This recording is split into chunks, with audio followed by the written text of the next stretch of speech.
Going on a little bit of a road trip down to see my best friend Jason, and we're gonna tell some stories in a little bit of a different way than I usually do. See, Jason owns a professional photography and filmmaking company called Simple Times Photography down in Roanoke, Virginia. And I go help him out from time to time, specifically with shooting weddings. So tonight I'm actually going down and we're going to work on editing a trailer video for a wedding that we shot a few weeks ago. And then tomorrow we're going to shoot another wedding.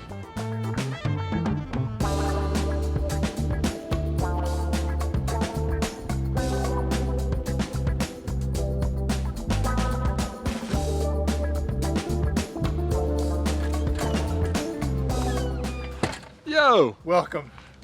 What's for dinner? I don't know yet. Dude, you had like 2 hours. I've been More than working. that. I've been busy. What's more important than food? Not much.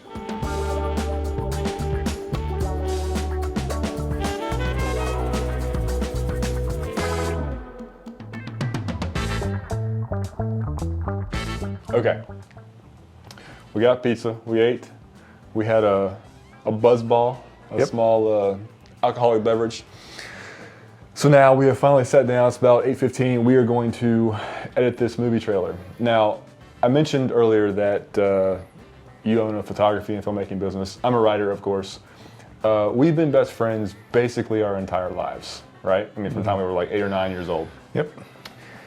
Do you think it's interesting now looking back that we have both grown up, we're in our mid-30s now, we both own our own businesses in the creative arts, both telling stories just kind of in different ways. Do you think that that had anything to do with why we were good friends? That some sort of like inherent just similarity in the creativity? That's interesting. I've never thought about that before, but you know, we are both creative in our own rights, and I think we have been that way most of our lives. But you know, we both also enjoyed films a lot, Right. and so yeah, I think it may have had something to do with it. So that was a perfect segue that I did not even tell you about to like prepare for, but both of us definitely have a deep-seated appreciation and passion, I think, and just interest in film and filmmaking.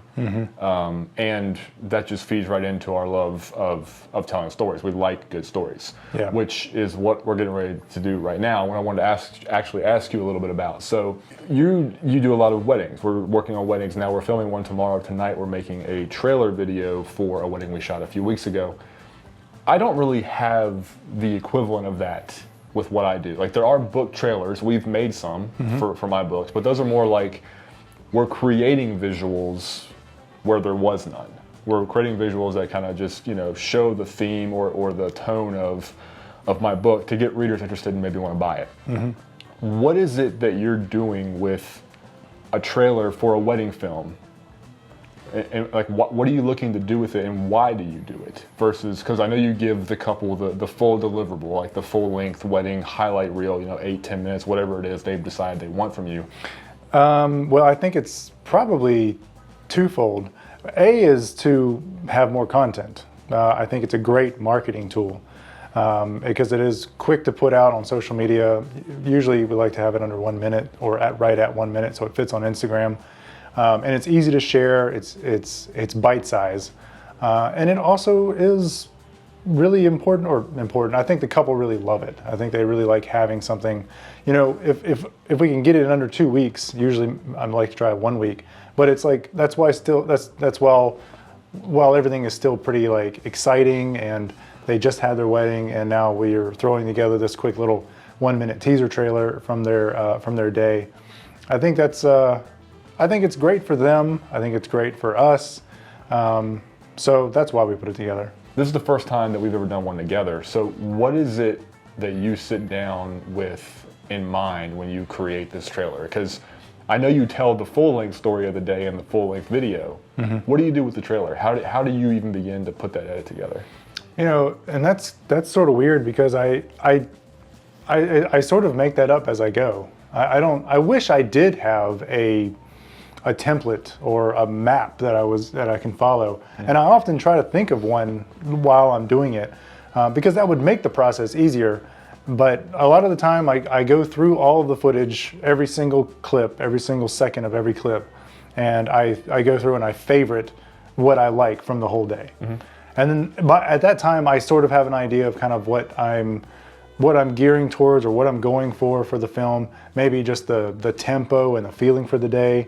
And those are usually times where I will then begin to formulate what the final film is going to look like, and maybe even what the trailer is going to look like. I know the 1 minute trailer is going to be all of the pretty stuff, right? It's going to be the hard hitting, beautiful, slow motion, all the, it's not going to be heavy on emotions, because sometimes with emotions you need time to build that in.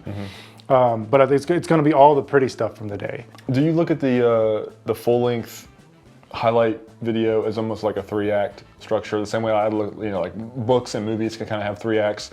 Is it kind of like that with weddings, when you kind of have like the prep in the beginning, then you have the ceremony, then you have the reception? Yeah. So do you take that kind of same thought into the trailer? Not usually. I like to have a trailer to be pretty quick hitting, because it does have, from one perspective, sometimes I'll go through and it's like, well, I got to get a lot into this trailer.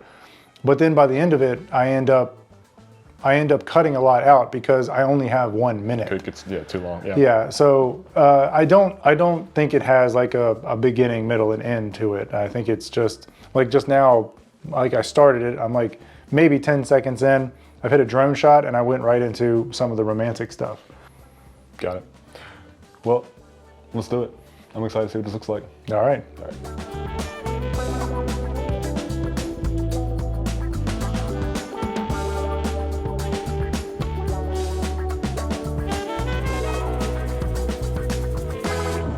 All right, it's the next morning. We did not finish the edit last night, but now we have eaten breakfast, had some coffee, and we are driving to downtown Roanoke to start this wedding shoot. It's pretty early. They don't usually start this early, do they? Not always. For some reason, well, it's an early ceremony, so it's a Catholic church. They're usually earlier than normal. What's one piece of advice you would give to wedding filmmakers just starting out? You've done a lot of these now. Every day is different, but what's one thing, like what's one solid thing that you go into every wedding shoot thinking about? I would say probably the schedule. I mean, get the schedule as early as you can and talk to, from a filmmaker's perspective, try to make communication with the photographer and try to make communication with the planner or the day of coordinator. Get a day of agenda so that you know what's going on throughout the day. So it's like knowing the agenda with some sort of plan in mind, and not going in blind is gold. So.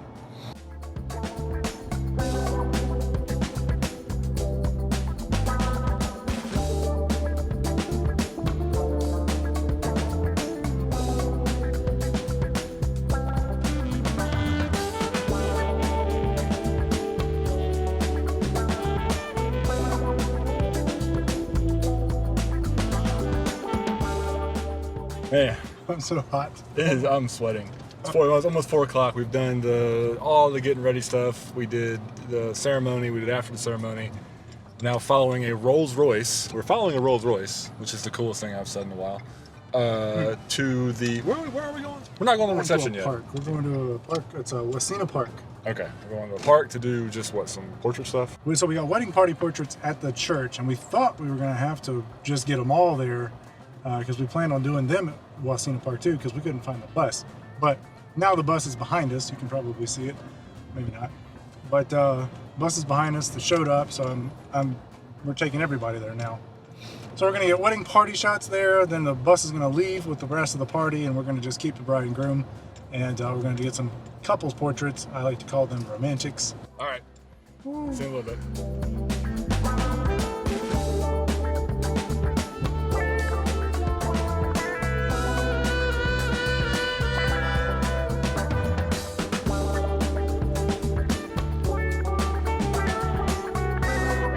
So we just got to eat, and Jason is setting up a bunch of lights because it's dark outside, and we're on a rooftop. I think they're getting ready to do some speeches, and I think then they'll come back outside and probably do the dancing and the partying. So it's been fun.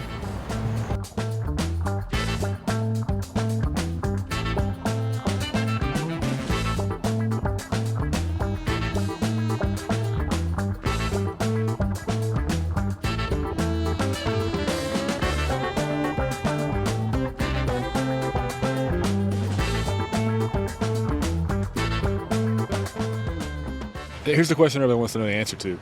When's the drone going up? So I put the drone up earlier today at St. Andrew's Catholic Church and got some cool stuff there. And then I'm thinking about putting it up a little later tonight at during like dancing, because it's a rooftop here. We're in the city. The rooftops lit up really, really well. So I think I can probably put it up.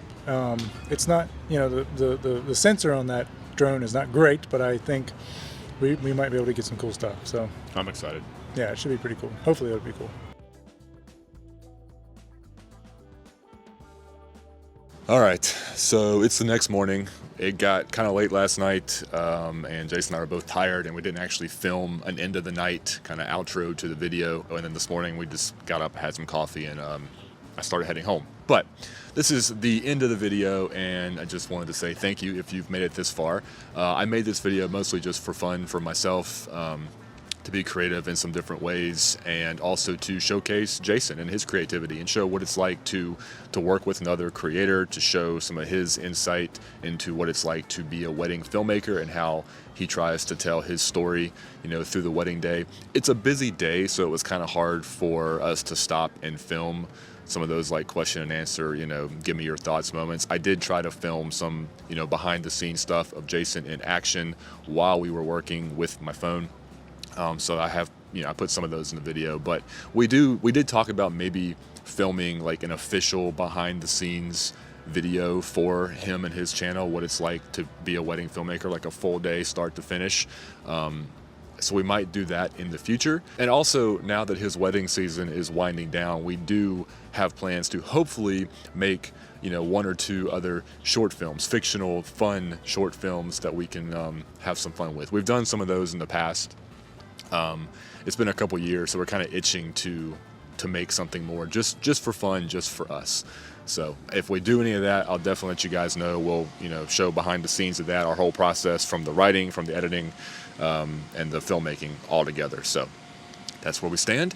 I won't ramble anymore. I'm going to get back in my car and head home. So thanks for watching if you've made it this far. If you enjoyed the video, please hit that thumbs up down below. Subscribe to my channel. I would appreciate it, and I will see you guys later. Bye. You do it. Whoops.